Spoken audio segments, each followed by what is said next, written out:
Hello friend, ये ल्यूटेरिया का 29वां set है। चलिए स्टार्ट करते हैं।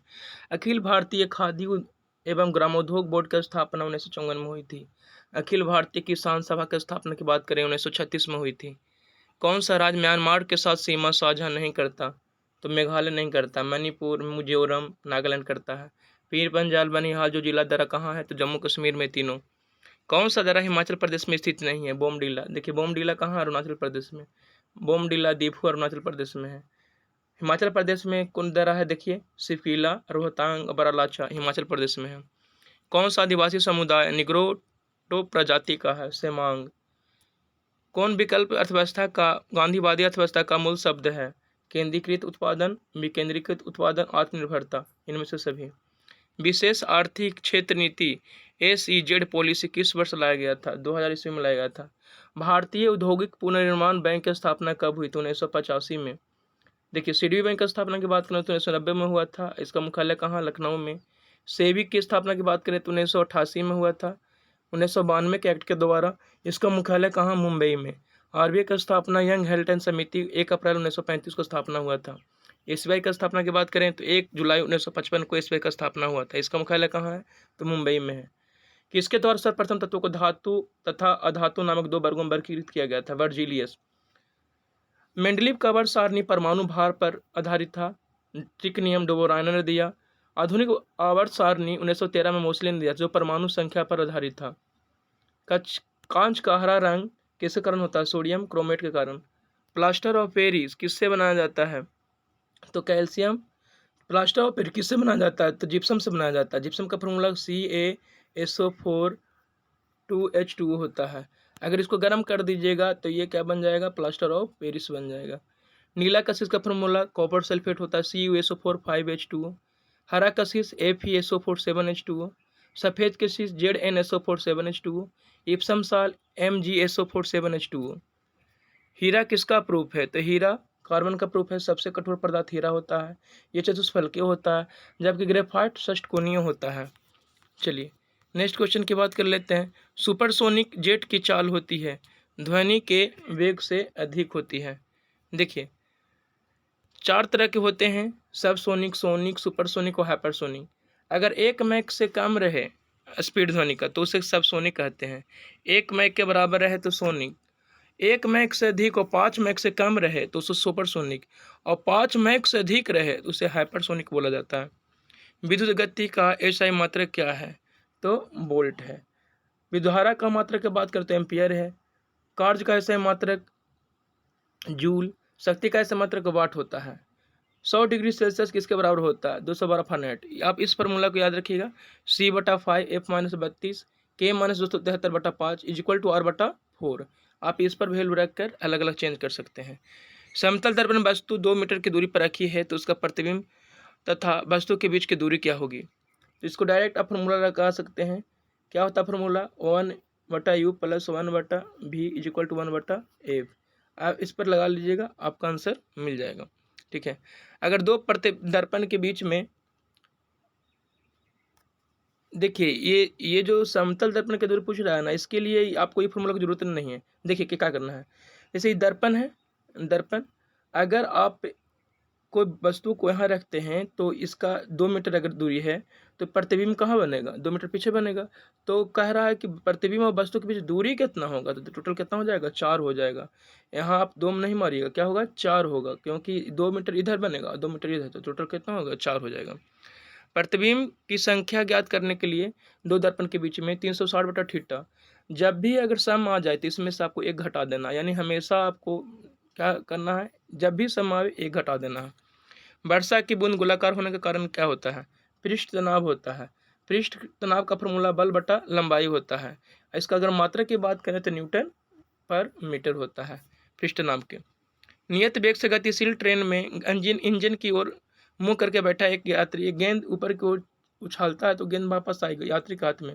देखिए अगर आप ट्रेन पर बैठे हुए हैं और गेंद को फेंकते हैं तो देखिए आपके साथ साथ गेंद भी गतिमान रहता है, आपके साथ गेंद भी गतिमान रहता है। इसीलिए आप जब फेंकते हैं तो वापस आपको हाथे में ही आकर गिरता है। प्रवर्ती क्रियाओं का संचालन संचालन कौन करता है? तो रीढ़ रज्जु। अनैच्छिक क्रियाएं मेडुला ऑब्लांगेटा, जैसे उल्टी आना या नैच्छिक क्रिया है, इसका नियंत्रण कौन करेगा? मेडुला ऑब्लिंगेटा। एक वयस्क मनुष्य के मस्तिष्क का द्रव्यमान लगभग कितना होता है? 1400 ग्राम होता है। कौन सा एंजाइम सेलुलोज को एथेनॉल में परिवर्तित करता है? ईस्ट। पचा हुआ भोजन किसकी दीवारों द्वारा अवशोषित किया जाता है? इलियम। देखिए, छोटी आंत के 3 भाग होते हैं। कौन होते हैं? 3 भाग। DGI, याद रखिएगा, DGI, डेडूनम, जेजूनम, इलियम। इलियम में ही भोजन को अवशोषित किया जाता है। DNA में एक हेलिक्स की लंबाई कितनी होती है? 34 है। चलिए, नेक्स्ट क्वेश्चन है, भारतीय संविधान कब लागू हुआ? 26 जनवरी 1950 को। संविधान बनकर तैयार हो गया था 26 नवंबर 1949 को, लेकिन लागू हुआ 26 जनवरी 1950 को। और भारत आज़ाद कब हुआ? 15 अगस्त 1947 को।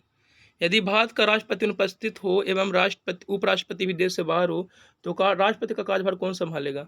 सर्वोच्च न्यायालय के मुख्य न्यायाधीश, CGI। ऐसा शुभ अवसर एक ही व्यक्ति को मिला है जिसका नाम था मोहम्मद जस्टिस हिदायतुल्ला। ठीक है। भारतीय संविधान की प्रस्तावना में किस संशोधन द्वारा समाजवादी धर्मनिरपेक्ष शब्द जोड़े गए?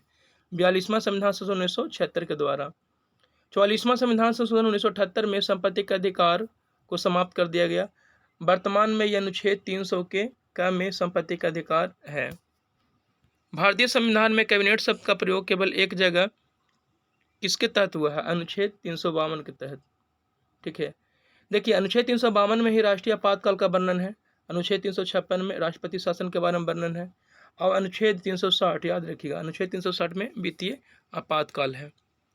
किसे भारत सरकार का प्रथम विधि अधिकारी माना जाता है? महान्यायवादी को। महान्यायवादी अनुच्छेद 76 में। महाधिवक्ता अनुच्छेद 165 में है। CAG अनुच्छेद 148 में। AG जिसको महान्यायवादी ही कहते हैं, कितना में है? अनुच्छेद 76 में। भारत सरकार का प्रथम विधि अधिकारी महान्यायवादी ही होता है। भारतीय संविधान की प्रस्तावना किस एक के को पहले मुख्य रूप से सम्मिलित नहीं किया गया था? समाजवाद और धर्मनिरपेक्ष। देखिए, समाजवाद और धर्मनिरपेक्ष या 42वां संविधान 1976 के द्वारा शामिल हुआ। ये मूल संविधान में नहीं था। प्रथम आपात स्थिति की घोषणा कितने समय काल के लिए सीमित की जा सकती है? 6 माह। महात्मा बुद्ध ने अपना पहला धर्मचक्र प्रवर्तन किस स्थान पर दिया था? सारनाथ पर। देखिए, इन्होंने सबसे ज़्यादा उपदेश की बात करें तो कहाँ दिया था? कौशल की राजधानी श्रावस्ती में सबसे ज़्यादा उपदेश दिया था। लेकिन पहली बार उपदेश कहाँ दिया था? तो सारनाथ में दिया था। कौटिल्य का अर्थशास्त्र कितने अधिकरणों में विभाजित था? तो 15 अधिकरणों में। अजात शत्रु किस वंश से संबंधित था? तो हर्यक वंश से संबंधित था। हर्यक वंश के संस्थापक की बात करें तो कौन थे? बिंबिसार। चलिए, नेक्स्ट पॉइंट देख लेते हैं। नेक्स्ट पॉइंट है, कौन हड़प्पा और मोहनजोदड़ो के उत्खनन से संबंधित नहीं था? तो BM स्मिथ संबंधित नहीं थे। कौन सा गोलमेज सम्मेलन 1932 में हुआ था? देखिए, प्रथम गोलमेज सम्मेलन 1930 में, दूसरा 1931 में, तीसरा 1932 में। तो कौन सा गोलमेज सम्मेलन 1932 में हुआ? तो तीसरा हुआ था। बंगाल विभाजन की घोषणा 19 जुलाई 1905 को हुआ था, जबकि बंगाल विभाजन लागू कब हुआ था? 16 अक्टूबर 1905 को बंगाल विभाजन लागू हो गया था। ये लॉर्ड कर्जन के समय हुआ था। वंग के बाद कौन सा आंदोलन शुरू हुआ? स्वदेशी आंदोलन। बंगाल विभाजन लागू कब हो गया? 16 अक्टूबर 1905 को। भारत छोड़ो आंदोलन 9 अगस्त 1942 को। सबनी अवज्ञा आंदोलन, याद रखिएगा, 1930 में ये शुरू हुआ था। असहयोग आंदोलन 1 अगस्त 1920 को असहयोग आंदोलन चालू हुआ था, 1 अगस्त 1920 को, याद रखिएगा। भारतीय क्रांति की जननी किन्हें कहा जाता है? मैडम भिकाजी कामा को कहा जाता है। मैडम भिकाजी रुस्तम कामा को। भारतीय राष्ट्रीय कांग्रेस की प्रवर्ती संस्था कौन थी? तो ब्रिटिश इंडियन एसोसिएशन। 1876 में सुरेंद्रनाथ बनर्जी ने इसकी स्थापना किया था। भारतीय राष्ट्रीय कांग्रेस की स्थापना की बात करें तो 28 दिसंबर 1885 को डफरिन के समय में हुआ था। कागज का आविष्कार, याद रखिएगा, कहाँ हुआ था? चीन में। ठीक है ना। भारत में कागज का सर्वप्रथम प्रयोग कब हुआ था? 12वीं शताब्दी में इसका प्रयोग चालू हुआ।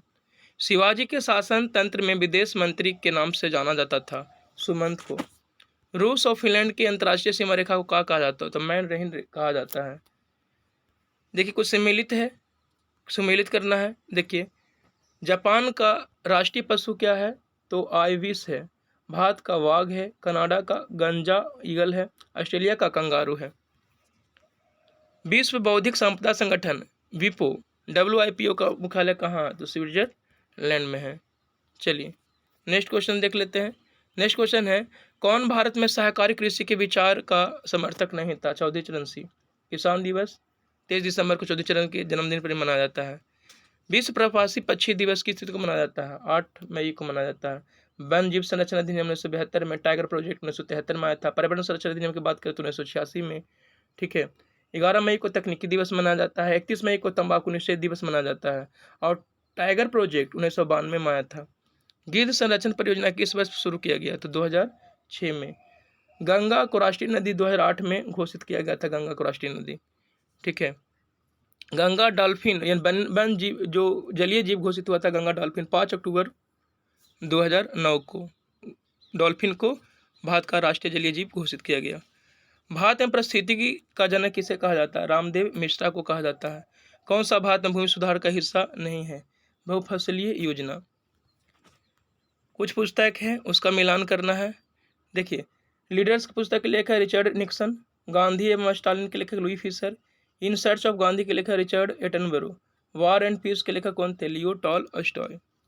निशांत बाग किस राज्य के केंद्र शासित प्रदेश में स्थित है? जम्मू कश्मीर में। देखिए, निशांत बाग कौन बनाया था? आसफ खान ने। शालीमार बाग जम्मू कश्मीर में है, याद रखिएगा। कौन बनाया था? जहांगीर ने बनाया था शालीमार बाग। वायुसेना के दक्षिणी पश्चिमी कमांड का मुख्यालय कहाँ है? गांधीनगर। चलिए, कुछ स्मरणीय तथ्य दिया हुआ है, उसे भी देख लेते हैं। हस्तक्षेप की नीति किसने अपनाया था? सर जॉन सौर ने। भारत में सहायक संधि की पद्धति शुरू कौन किया? लॉर्ड वेलेस्ली ने। भारत में सहायक संधि का प्रथम प्रयोग कौन किया था? रूपले। किसने स्वयं को बंगाल का शेर कहा था? लॉर्ड वेलेस्ली ने स्वयं को शेर कहा था बंगाल का। हैदराबाद 1798 में, मैसूर और तंजौर 1799 में। देखिए, तीनों को आपको क्रम से याद रखना है, तो याद रखिएगा HMT, H for Hyderabad, M for Mysore, T for Tanjore. Awadh 1801 में, पेशवा 1802 में, सिंधिया 1804 में। ये सहायक संधि करने वाले राज थे। अंग्रेज और नेपाल को सरकार के मध्य संगोली की संधि कब हुई थी? 1816 में संगोली की संधि हुई थी। प्रथम आंग्ल बर्मा युद्ध 1824 से 26 में लॉर्ड एमर्स्ट के समय हुआ था। लॉर्ड बेंटी के सहयोग से राजा राम मोहन राय ने सती प्रथा को 1829 में धारा 17 के अंतर्गत समाप्त कर दिया। भारत में ठगी प्रथा का अंत कर्नल सलीमन ने किया था। भारतीय प्रेस का मुक्तिदाता चार्ल्स मेटकॉफ को कहा जाता है। प्रथम आंग्ल अफगान युद्ध 1839 से 42 के बीच में लॉर्ड ऑकलैंड के समय में हुआ था। किसने सिंध को पूर्ण रूप से ब्रिटिश साम्राज्य में मिलाया था? लॉर्ड एलनबरो ने 1843 में।